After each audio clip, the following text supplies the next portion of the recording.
Good morning and welcome to the San Francisco Interfaith Council weekly online briefing for faith leaders. Today's program shines a light on the San Francisco Department of Emergency Management's multitasking nature and mission.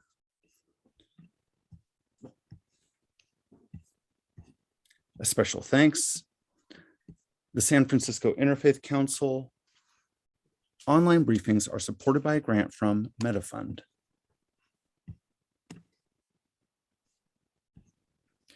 Thank you.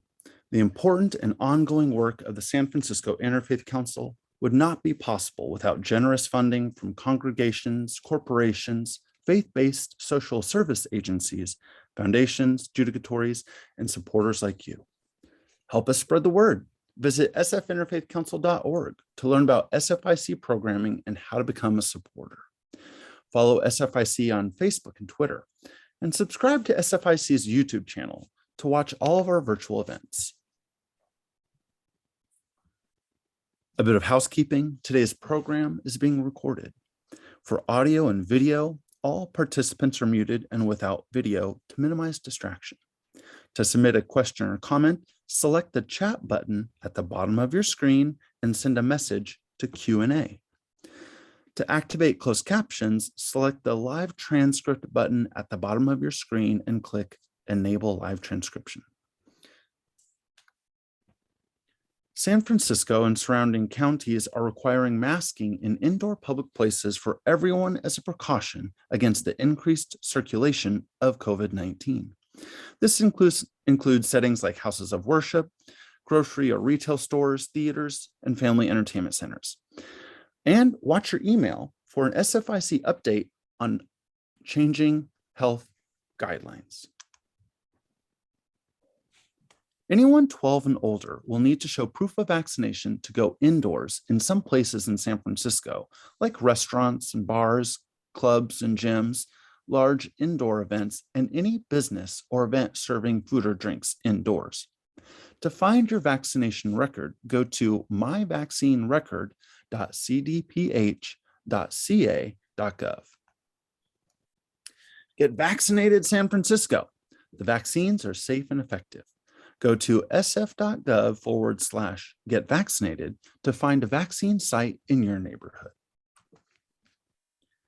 Now is the time to come together, San Francisco, because together we can stop Asian discrimination, bias, hate, and violence. The COVID-19 virus has no race or nationality. It is simply a disease. To report a hate crime, call the SFPD at 415-553-1133. And at this time, I'd like to hand the floor over to the Executive Director of the San Francisco Interfaith Council, Michael Pappas. Michael, the floor is yours.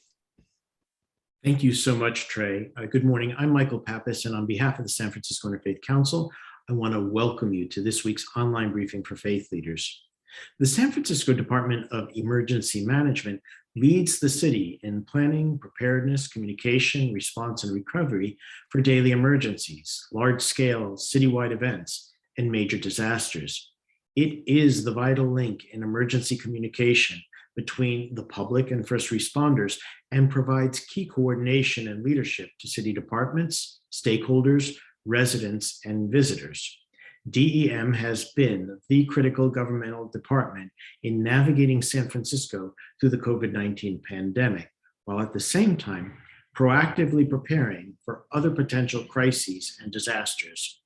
This week's online briefing for faith leaders, hosted by the San Francisco Interfaith Council, welcomes DEM Deputy Director Adrienne Bechelli, who will speak to these elements of the department's nature and mission, as well as plans for next Thursday's International Shakeout Day in San Francisco. At this time, and without further ado, I'd like to welcome founder and past chair of the San Francisco Interfaith Council, Rita Semel. Good morning, everybody, and welcome. I'd like to read the following statement with which we all go. This is an interfaith community. Whatever our individual belief, it can be freely expressed here with no apologies. If we are invited to offer a prayer in this setting, It should be offered according to the tradition with which we identify. If we are invited to speak on a subject from the perspective of our tradition, we are free to do so without fear of alienating or offending those who come from another tradition. We come together as people of faith to learn from each other that we might better understand the multiplicity of faith traditions in our city and in our world. Welcome, everybody. Thank you so much, Rita. And now it gives me great pleasure to welcome Bob Butchart, California Maritime Security Program Director and Governor's Office of Emergency Services and Homeland Security. I had the good pleasure of working with Bob this week, and I first met Bob at the Senior Leaders Seminar at Fleet Week several years ago. And since then, we've been working together on the spiritual dimension of Fleet Week and an interfaith worship service that has happened both at our headquarters, the chapel at the Presidio, as well as St. Ignatius Church. And last week was no exception, Bob. It was a very moving service, and I want to thank you for your leadership and your partnership in that endeavor. We've invited Bob here to offer a reflective moment and to ground us for the program and the presentation to come. Thank you, Michael. Please join me in a few moments of reflection. Father, when almost everything seems hopeless, your response servants continue to trust and have faith. When it feels like disaster, illness, and faith loss will win, your chosen few, the emergency managers, first responders, medical personnel, and faith community organizations do not waver. It is their faith and endless hard work that picks up the community. When most are saying, which way, what way? It is your special legion of workers and leaders who do not run from viruses, disasters, and the unknown. They run to it, into it, not just to stand by and make decisions, but be faith in action, to cure, feed, and shelter, even before self. Father, some ask, why COVID-19? Why a disaster we cannot see? Your disaster workers and response teams know that even if you can't see a disaster, that they always will remain faithful to the response and recovery. They stay faithful to their ability to serve others. San Francisco, the city by the bay, a city blessed with history and people of all kinds, leadership that knows the city and loves their city. Thank you, Lord, for the love shown this Fleet Week. The city leaders and many other working hard brought San Francisco together for several days. A coming out, Blue Angels, the military, community gatherings, and of course, your responders standing ready to respond faithfully and professionally. Father, please bless each one of the city's leaders, disaster workers, first responders, medical staff, faith community leaders, teachers, and all people. In time of need, make us all like the Phoenix. Amen. Amen. Bob, I have to tell you, you have betrayed your greatest passion, and that is theology, which you studied. You studied to be a Jesuit priest, and in your heart and the way you express yourself, that calling is revealed. So thank you for being with us, and thank you for grounding us. Bless you. Thank you, Mike. Gives me great pleasure to welcome Adrienne Bechelli, the Deputy Director of the Division of Emergency Services for the San Francisco Department of Emergency Management. I'd like to start off this introduction by thanking Adrienne, because if it was not for the Department of Emergency Management, we would not have had the platform or the staff to launch these weekly online briefings for faith leaders. The department thought that it was very, very important to provide our faith leaders with key information that they would need to make important policy decisions. And it was because of DEM that we had that blessing.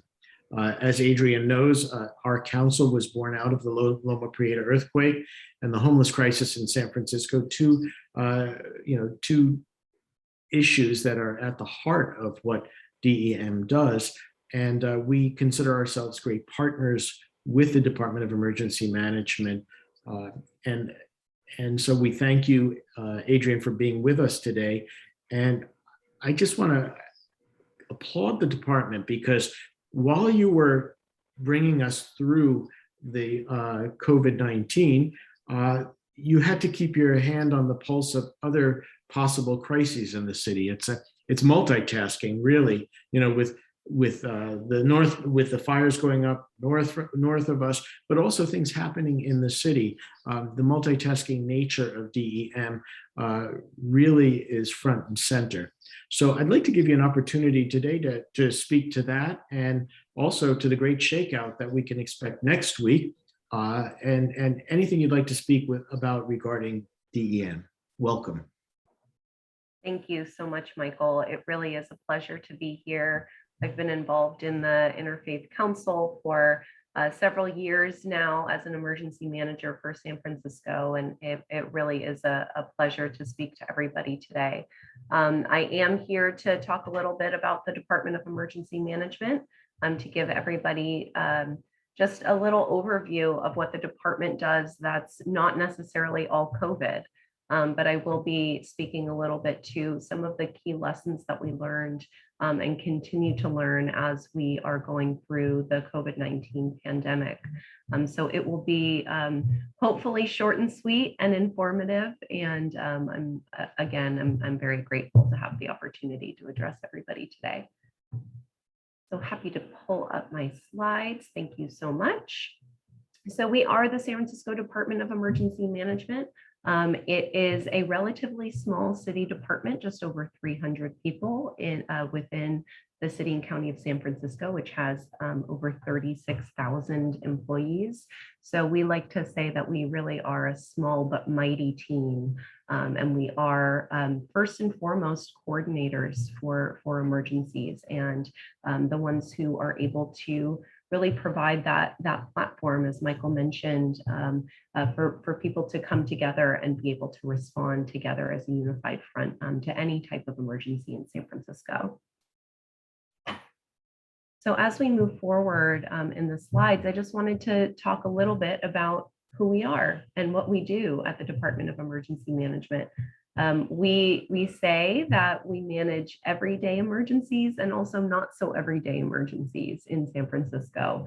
One of the unique things about the San Francisco Department of Emergency Management is that we also house our city's 911 center, which is pretty unique for a major city in the United States, because our dispatchers, the people who pick up the phone when you call 911, as well as the people who coordinate with law enforcement and fire and medical professionals to respond to 911 calls, they're all representatives and staff members of the Department of Emergency Management, rather than police officers or firefighters or paramedics. And so that's pretty unique to have a combined 911 system. But when we say we manage everyday emergencies, that's what we mean. When people in San Francisco need to call 911, we're there. We're there to answer that call. We also manage not so everyday emergencies. So the big earthquakes, the tsunamis, the days the sun doesn't come out, and things like worldwide pandemics like COVID-19. That's what we're here to do on the emergency services side, which is not just to respond to these types of threats and hazards, but also to help San Franciscans, guests, visitors, as well as residents, prepare and be more proactive, and really focus on mitigation efforts to stop threats and hazards from happening in the city. But then if and when they inevitably come, making sure that we're prepared to respond to those as quickly as possible, and then we're able to recover from those things. So as we go into the next slide, you'll see a little bit more about our 911 center. The photo in the background is a photo from San Francisco's 911 center and what it looks like.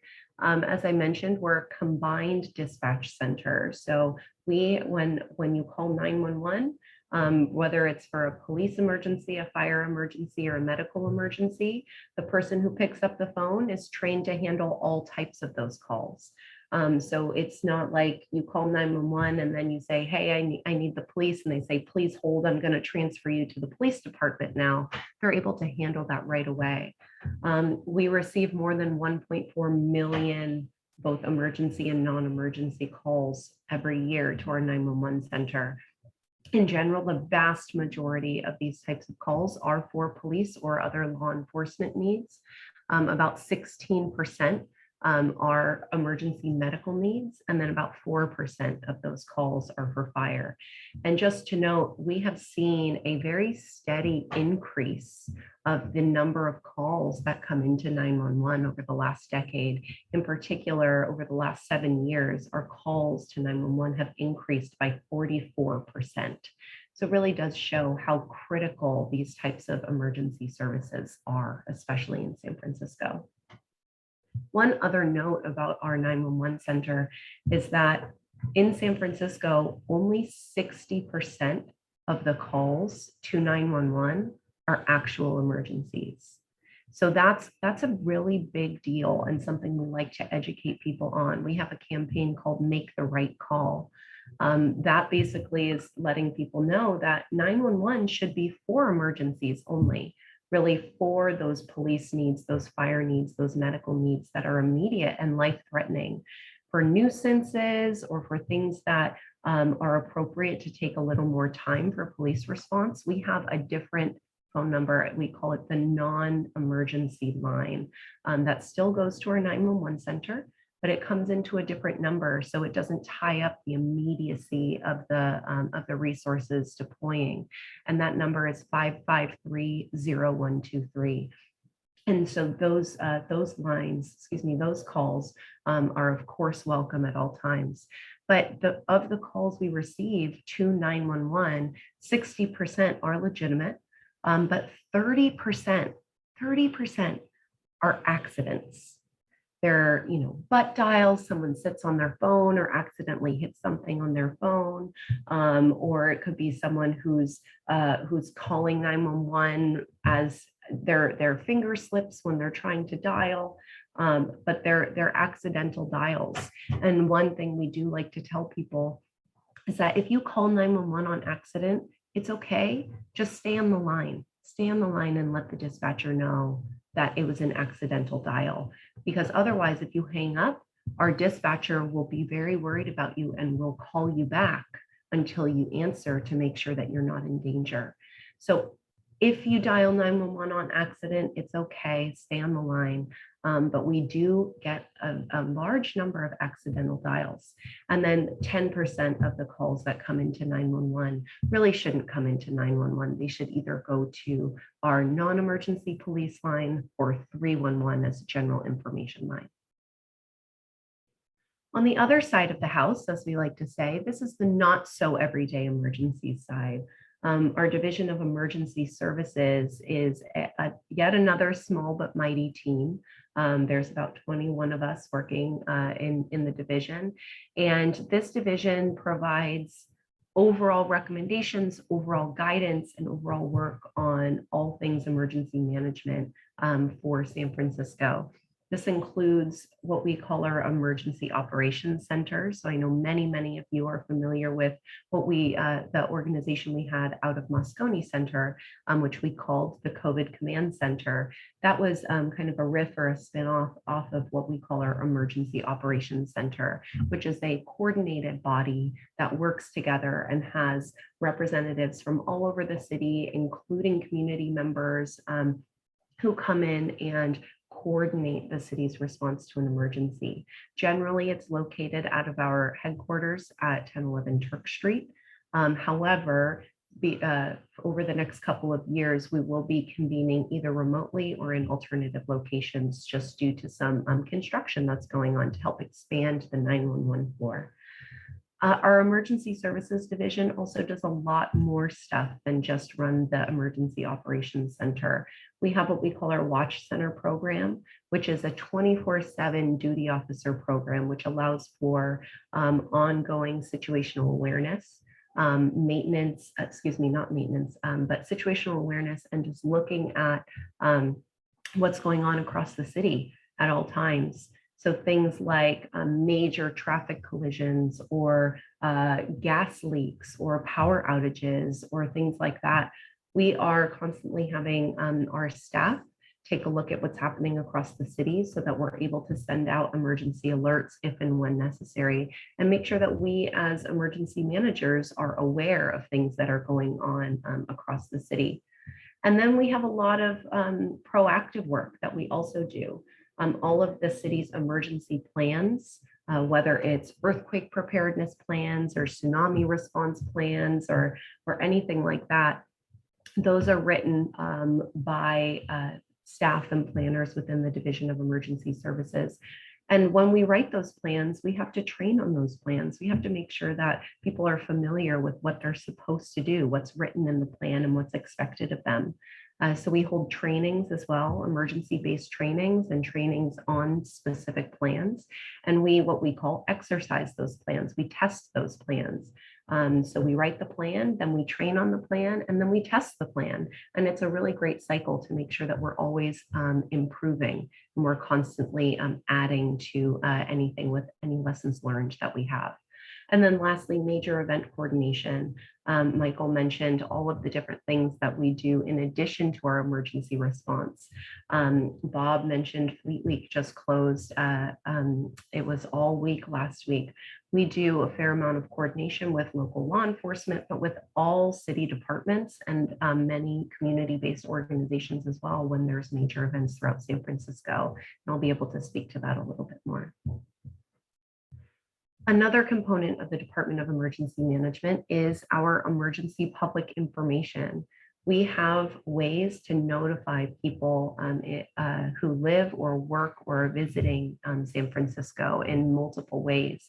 We have public alerts. We have our what we call Alert SF, which is our public alerting system. It's an opt-in system where you can get either text message or email alerts, or you can even get robocalls to your phone, either your home phone or your cell phone, by signing up for Alert SF. The best way to do that is to either go to alertsf.org and create an account, or if you wanted to do a quicker way to just sign up for text message alerts, you can text your zip code, either where you work or where you live.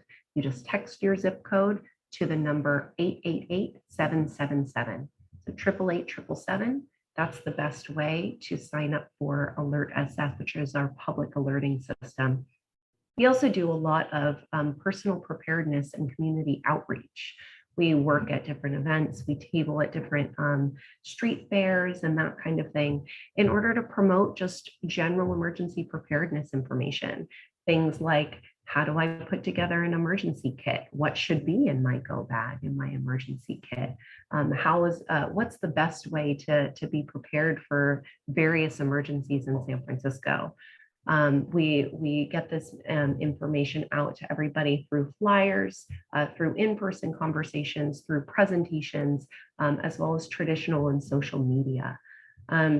We also have a team that's focused on legislative affairs, working directly with the legislative branch of San Francisco and our Board of Supervisors to make sure that resolutions that are passed and some of our policy priorities really are focused on making San Francisco more resilient. We have an opportunity for regional messaging as well. We work very closely with the other operational areas, the other counties in the surrounding Bay Area.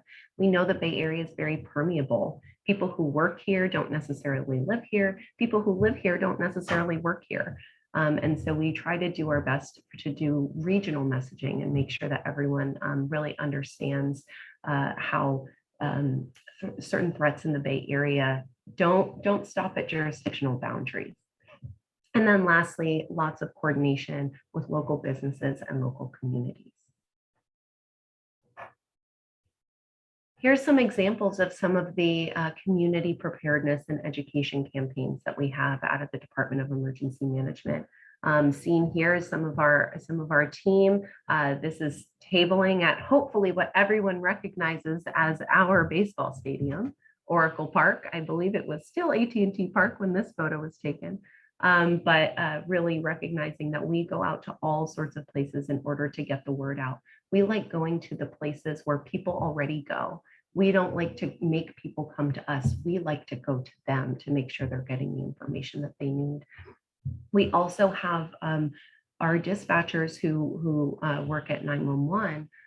We have many bilingual dispatchers, so that no matter what language you're calling in, they'll be able to respond to your emergency. If you call 911 and you don't get a hold of a bilingual dispatcher who speaks your language, all you have to do is let the dispatcher know what language you would like to converse in, and they are able to get a translator in real time on the phone. And both the dispatcher and the translator will stay on the line with you together to make sure that you're getting the answers that you need.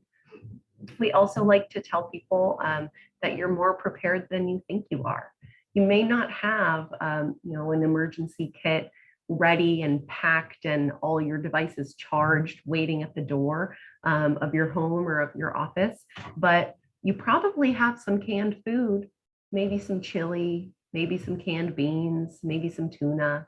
You probably have some extra pet food, or after COVID, I know many of us have stocked up on toilet paper because we never want to run out of that again. You might be more prepared than you think you are for an emergency. And we do like to remind people of that as well. And as I mentioned, get connected with us, sign up for emergency alerts, text your zip code to 888-777. That really does get you the quickest and easiest way to be signed up for Alert SF, to receive these types of real-time emergency alerts from the Department of Emergency Management. And then Michael mentioned we are multitaskers. We are a small but mighty team, and we definitely feel like the small but mighty team once in a while. I mentioned we are coordinators. We really are the lead agency to get everybody together in the same place to talk about various things happening across the city, especially when they have the potential to have citywide impacts. On this slide, I just threw a bunch of different photos here that are hopefully a little bit exciting to look at, to let people know all of the wide array of things that the Department of Emergency Management responds to and helps prepare for. We have a couple recognitions of San Francisco Fleet Week here. What I like to remind people is that Fleet Week is not just ships and planes. Fleet Week for San Francisco, of course, it is a demonstration of all the capabilities of the military and how the military can help San Francisco in an emergency. But the Department of Emergency Management uses Fleet Week every year as a really critical time for local, state, and federal and our military emergency managers and partners to get together and learn from one another and share information in person. There's nothing like building in-person relationships to get someone through an emergency. And so Fleet Week is more than just the air show and the parade of ships for us in San Francisco, and especially at the Department of Emergency Management. We do a lot of coordination work. We do a lot of interagency work, and we do exercise some of our plans during Fleet Week as well. There's another couple examples of different times we've tabled at street fairs, at the Humanitarian Assistance Village at Fleet Week, at different events in Chinatown, different events in Japantown, and as I mentioned, we really like to go to our community. We also have a pretty significant role in coordination for major events. So Super Bowl 50 was a really big deal for us. Even though the game was not in San Francisco, the parties were in San Francisco. And a lot of the people who came for the game stayed in San Francisco. So when we had Super Bowl 50 hosted in San Francisco and at Levi's Stadium in Santa Clara, that really was an opportunity for us to make sure we were well coordinated and ready to receive lots and lots of people, lots of crowds. And the reason why emergency management is involved is that when we have more people in the city, there's always increased risk of emergencies happening, more people dialing 911 on one end, all the way up through any kind of major incident that is possible to happen during a major event. I also have a couple photos on here for outside lands. Outside lands is coming up at the end of this month. We do a fair amount of coordination every year in preparation for major events and major concerts. This photo, of course, was taken pre-COVID. So that's why people are so close together and not wearing masks. But outside lands will be back this year. And so we are actively preparing for that. We were responding the day the sun didn't come out, September 9th, 2020. That date is just ingrained in my brain forevermore. That was definitely an example of, oh my goodness, what else could happen in San Francisco? And what else can they throw at us to see whether or not we can handle it? So it's things where the Department of Emergency Management, we have to think on our feet. We have to work with the utility departments to say, hey, it's noon and it's still really dark outside. Can you turn on the street lamps? Is there something we can do to make people feel safer when the sun hasn't come out today? So even things to the point of extreme weather end up falling under our jurisdiction as well. And then lastly, get ready to shake out, everybody. We have the Great California Shakeout. Every year it is on or around the anniversary of the Loma Prieta earthquake. And this year it is on October 21st. And the shakeout is the nation's largest earthquake drill. It came out of California as the anniversary of the 1989 earthquake. But the best way to participate is to participate in the earthquake drill wherever you are. On October 21st at 10:21 a.m. We want you to drop down. We want you to take cover your head and neck, get under something and take cover under something sturdy and hold on and wait for the shaking to pass before you get up and evacuate wherever you are if it is unsafe. So go to shakeout.org. We will be having some events across the city starting this Sunday, which is the actual anniversary of 10/17 for the Loma Prieta earthquake in San Francisco. There's going to be block parties across San Francisco to help promote preparedness, as well as getting everyone ready for 10/21 at 10:21 a.m. to have the largest earthquake drill in the nation. And on the next slide, my screen may have frozen. I apologize. There we go. So the last thing I just want to briefly mention is Michael did mention DEM has had a very large role in San Francisco's ongoing COVID-19 response.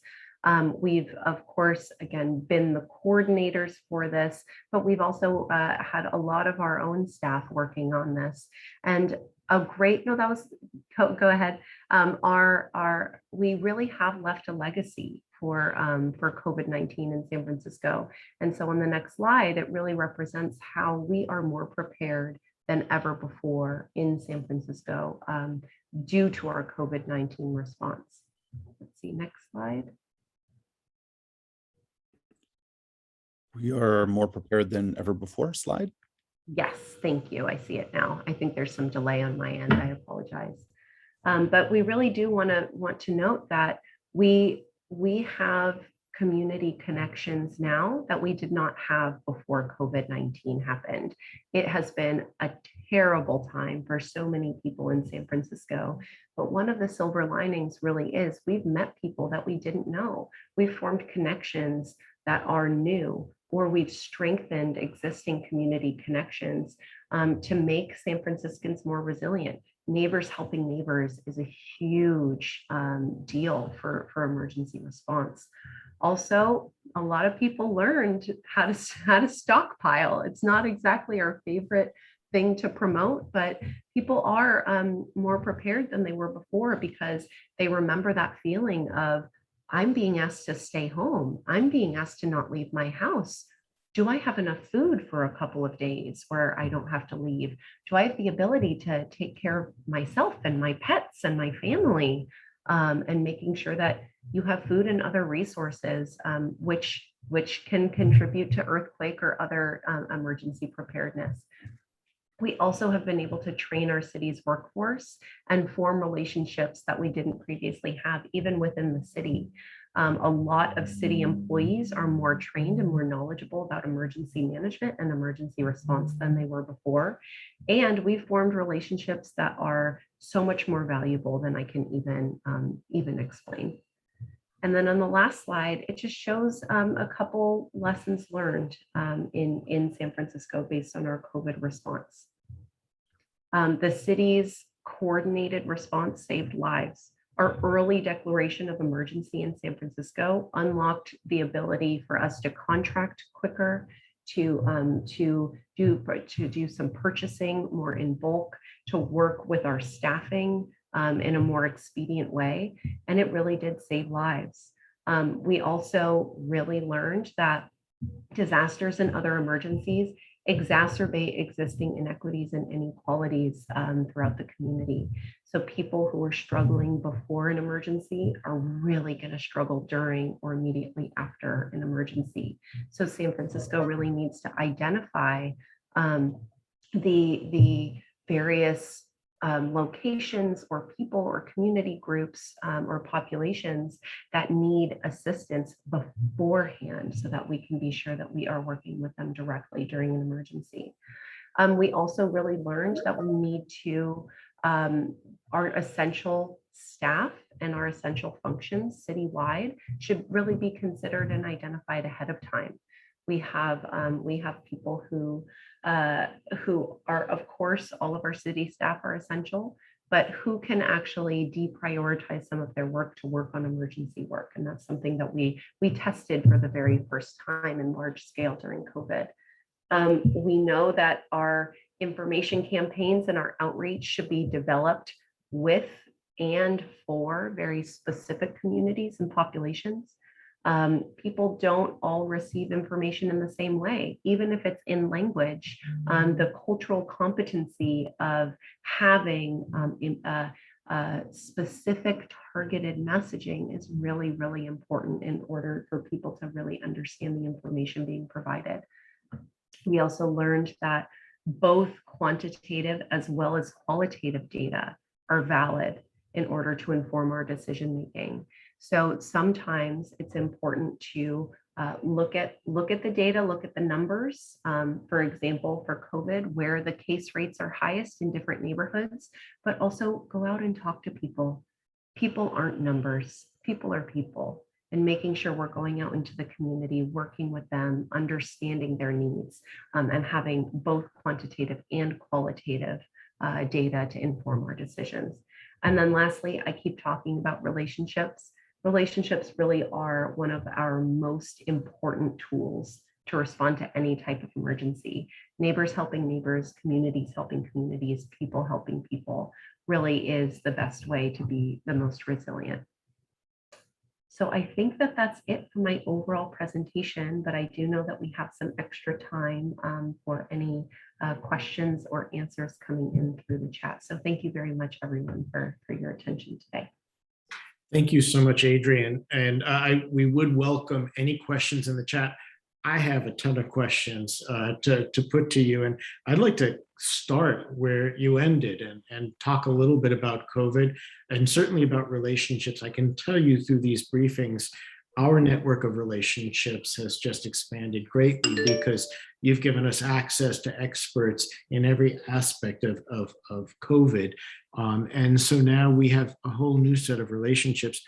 What really impressed me, Adrienne, was for some reason, the day February 27th sticks in my mind. And I remember sitting at the Emergency Operations Center on Turk Street, where we've been invited on many occasions when we're anticipating major issues and crises.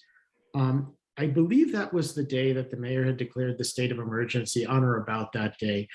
Mm-hmm. And I know that we hadn't even had one test positive case.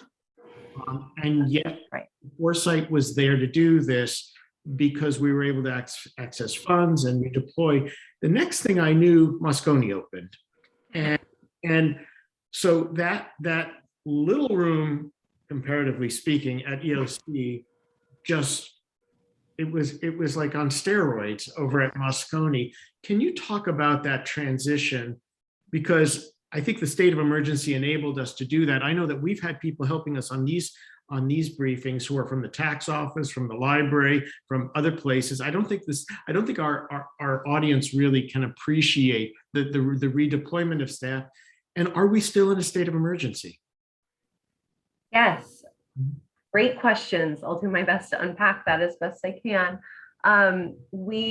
Yes, we started at Turk Street. We started at our traditional EOC at Turk Street. We operated out of there for about a month, a little over a month. And each day we started understanding the risk was more and more serious. But you're absolutely right, Michael. One of the biggest and really highlights of our success in San Francisco was that Mayor Breed followed the science. She really did. And she made decisions she did not want to make because she was listening to the scientists. She was listening to the health professionals. She was listening to the data. And gosh, she did not want to shut down the city. But she knew that if we didn't make some very significant changes in San Francisco, that we were running the risk of becoming the next New York or the next Italy, and or the next Seattle, where there were all of those early outbreaks in senior centers. And so we, as San Francisco, we declared an emergency in late February.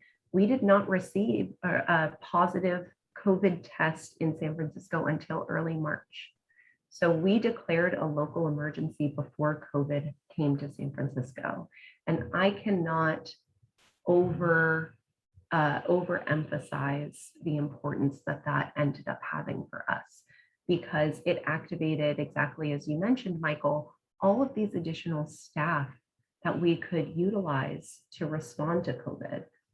So we had people from every city department you can think of, library, controller's office. We had accountants, we had elections workers, we had bus drivers, we had all sorts of people where when the city shut down, we still had work for them to do. And they came and they succeeded. We transitioned to Moscone Center on March 16th of 2020. It was March 13, 14, 15. Yeah, it was March 13th, which was a Friday, when we started noticing, yeah, we're a little too crowded here at Turk Street. And there were maybe, we can probably fit 20 to 25 comfortably at Turk Street. We probably had 45 people in there. So we were a little sardined. We didn't have masks on yet because the science wasn't telling us to mask. At that time, masks were to protect others. And so if you were wearing a mask, it meant that you were symptomatic and you were trying to cover yourself so that you could protect other people. And so we weren't wearing masks because if you felt sick, you weren't allowed to come. But we quickly realized that in March, and March 16th was the day we moved to Moscone Center. It was also the day that the San Francisco Stay Safer at Home order came out, also known as the shelter in place. So that was also the day that we shut down the city. It was hectic. We've never activated at Moscone before, but it was so important for us as San Francisco to retain our in-person emergency response. I mentioned the relationships. I'm going to keep mentioning the relationships. Really working with people in person, establishing those relationships, having that camaraderie, that teamwork, that trust can't really be done over Zoom. It can be to a certain degree, but the way we knew we needed to respond in San Francisco was needed to be in person. So moving to Moscone Center and being able to safely have hundreds of people in the same building and working on COVID response really was the answer for us.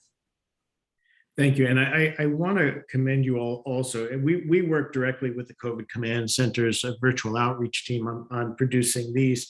I just remember being invited by the mayor to speak at one of her press conferences before Easter and Passover. And I was the discipline and just the coordination was just overwhelming, actually, to see and just the modeling too. When people got up to speak at the microphone, they were modeling the policies that were being put out there, which was very, very important.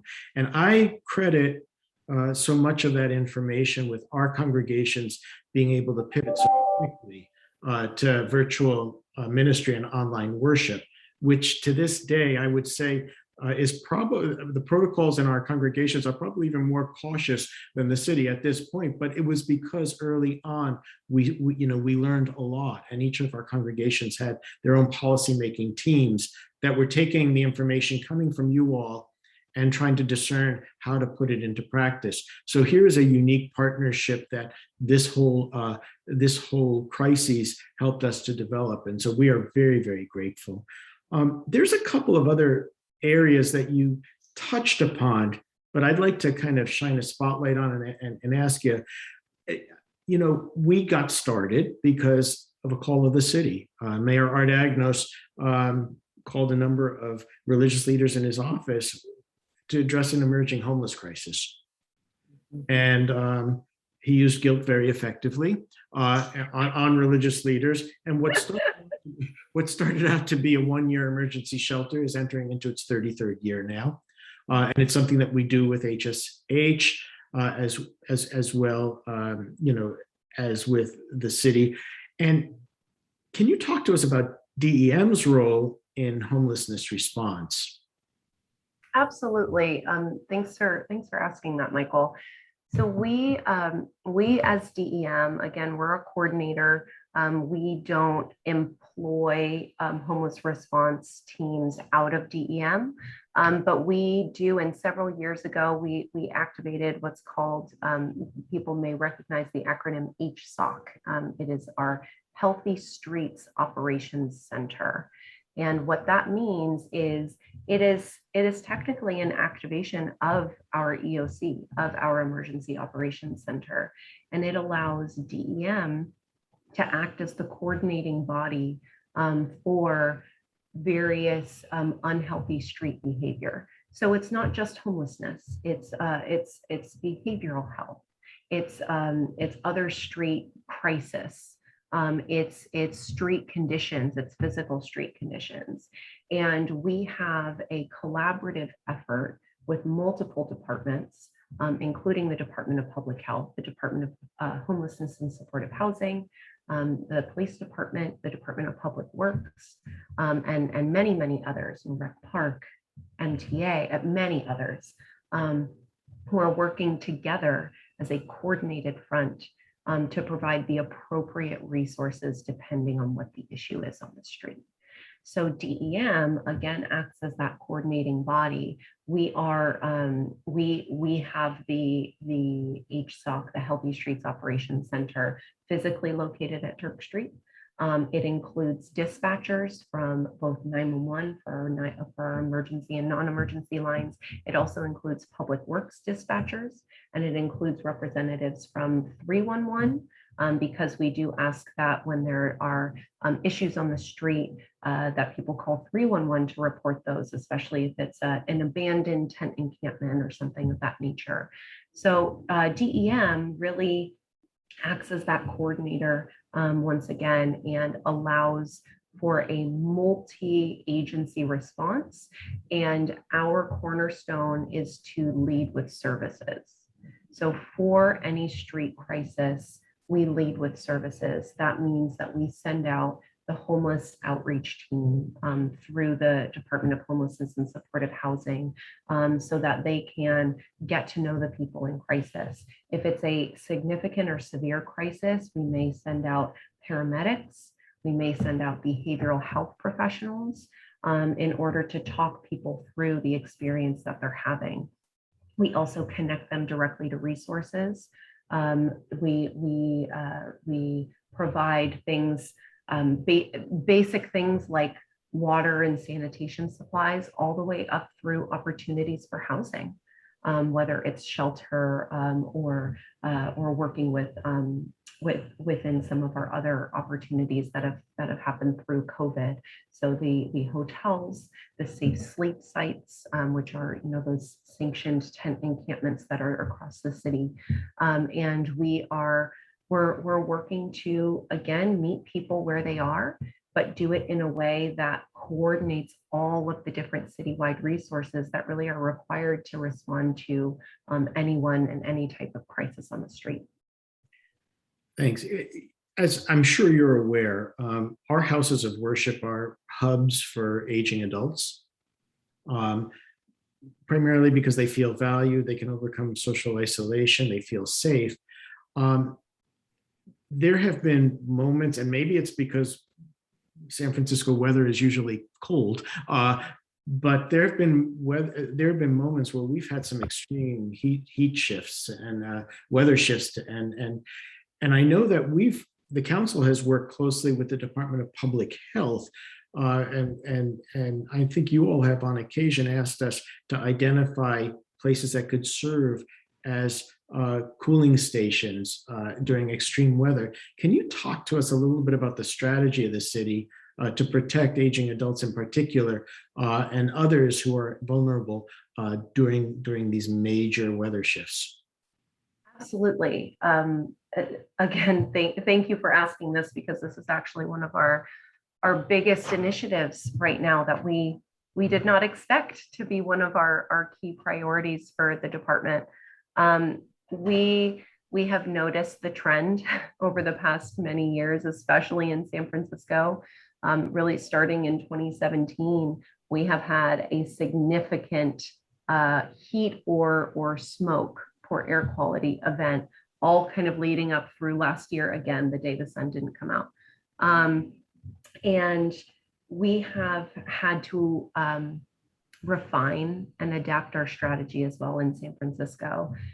We have a multi-pronged strategy right now. It incorporates locations, types of respite centers, as you mentioned, Michael, where people can go to either to get respite from the heat or from wildfire smoke that may be in San Francisco. But we're also looking to lower the barriers at those locations. We're really interested, similar to the ways that we get information out into the community, we're interested in resourcing locations where people already go. So that's why we try to partner with congregations, with members of the Interfaith Council and many others, senior centers, community centers, and similar locations where people already feel comfortable, where they're familiar with the staff or with the congregation, they're familiar with how to get there, where to park or how to get there on transit, where the restrooms are. Resourcing places where people already go and feel comfortable will really increase people's ability to actually get respite there.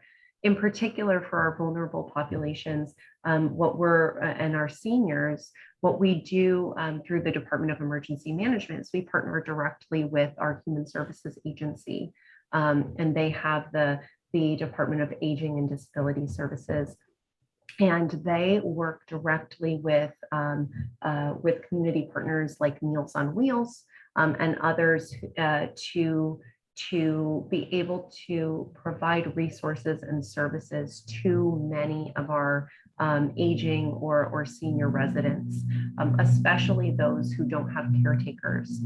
They work through the IHSS workers, they work through many pre-existing senior centers and networks within the city to not only provide information, but conduct wellness checks, either on the phone or in person during these types of extreme weather events. So we use our existing network because it's more efficient and effective to use the things that are already in place than to build a new system. So we work with our Human Services Agency, with DOS, with Meals on Wheels, with Paratransit, with many of our pre-existing partners to make sure that our aging population and our senior population can get the both the information and the resources that they need during these types of extreme weather events. And we really encourage members of the Interfaith Council to be involved in these efforts as well. Trusted relationships, again, are the most important and the best way to get information to people. If a congregation can get information from the Interfaith Council or from their pastor or their rabbi or whomever, it's generally the better way to get out information than to have someone from the city and, you know, a blazer and a pin going on the news and saying, you should do this. Well, why would I trust some random person on TV? Let me actually validate this information from people who I know and trust. You spoke about 911. We had a question from the floor here about 211. Are you familiar with this? 211. Oh, geez. That may have been on the community services side for 211. Is a little bit different. It's something that's kind of getting off the ground for mental health. I'm not super familiar personally with 211, but I do know it's something that we're working within San Francisco to identify how to link 211 and 311 and 911 and the non-emergency line. So I don't want to speak to 211 too much.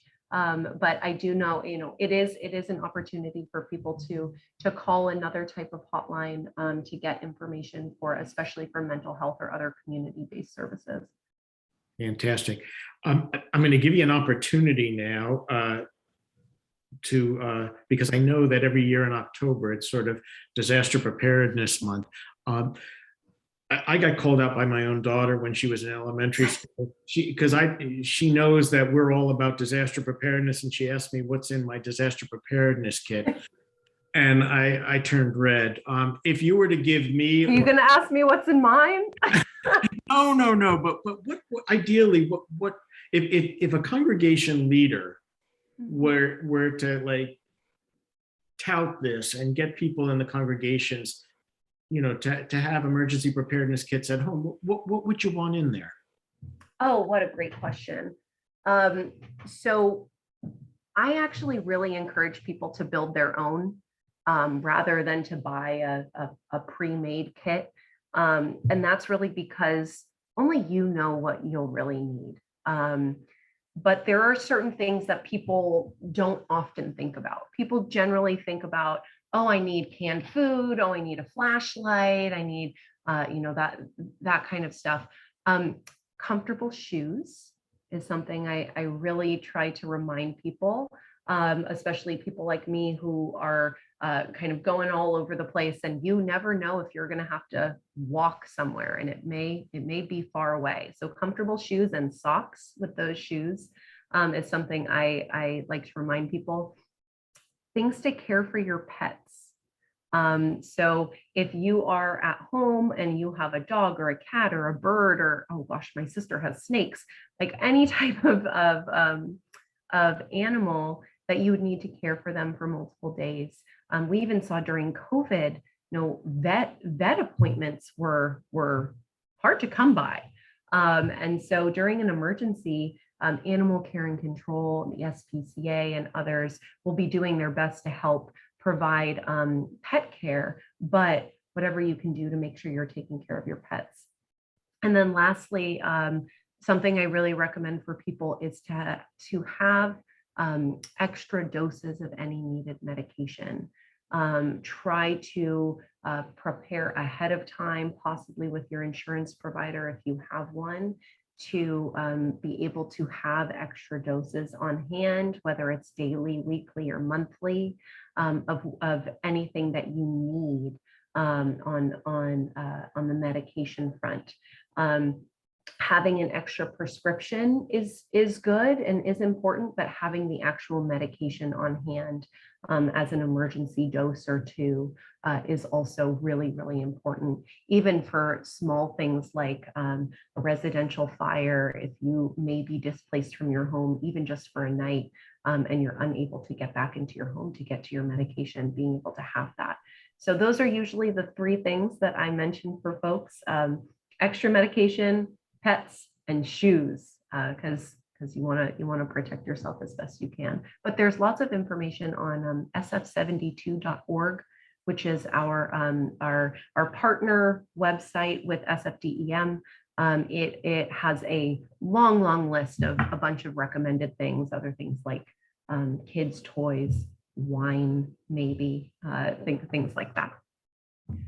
Thank you. And just one last question, because we're at the end of the hour. When they write the history of COVID in San Francisco, what would you like to be remembered? Me or No, DEM? DEM. What would as they write the history and in terms of our response? Proactive, I think, creative, and really the willingness to learn, I think has been a really big deal for us. We stumbled a couple of times. I mean, it's that word everyone hates, unprecedented at this point. It has been an unprecedented time, and to be a department who really led the coordination effort for this for 2 years in San Francisco, to know that we made decisions with the best information that we had at the time. We made the best decision we could. And if and when we found that it wasn't exactly the right direction, we were humble enough and strong enough and brave enough to course correct and to learn and to keep moving in ways where we knew we needed to go. So it's that creativity, it's that accountability, and it's really our ability to continue our resilience planning and efforts for years to come. Thank you. The San Francisco Interfaith Council is grateful for over 3 decades of partnership with DEM. We've learned a lot along the way during this pandemic too, and I know that both we and DEM will use the lessons learned in applying to future crises that we're going to have to address. Thank you very much, Adrienne Bechelli, the Deputy Director of the Department of Emergency Management for the City and County of San Francisco, Bob Butchart and Rita Semel. Wonderful contributions you all made. We also want to thank Cynthia Zambucas, the Program and Associate person here at the San Francisco Interfaith Council, for all that she does to make these programs possible, as well as Trey Russell Allen, our tech consultant. We invite you to join us next Thursday at the same time, 8:30, when we welcome Office of Economic and Workforce Development Director Kate Sophis, and she is going to address follow-up to the recommendations that were made by the Economic Recovery Task Force that was formed at the outset of the pandemic. It should be a very engaging conversation, so we invite you all to come and participate. That concludes our program for this week. Thank you for joining us, and we look forward to seeing you next week. God bless you and God keep you.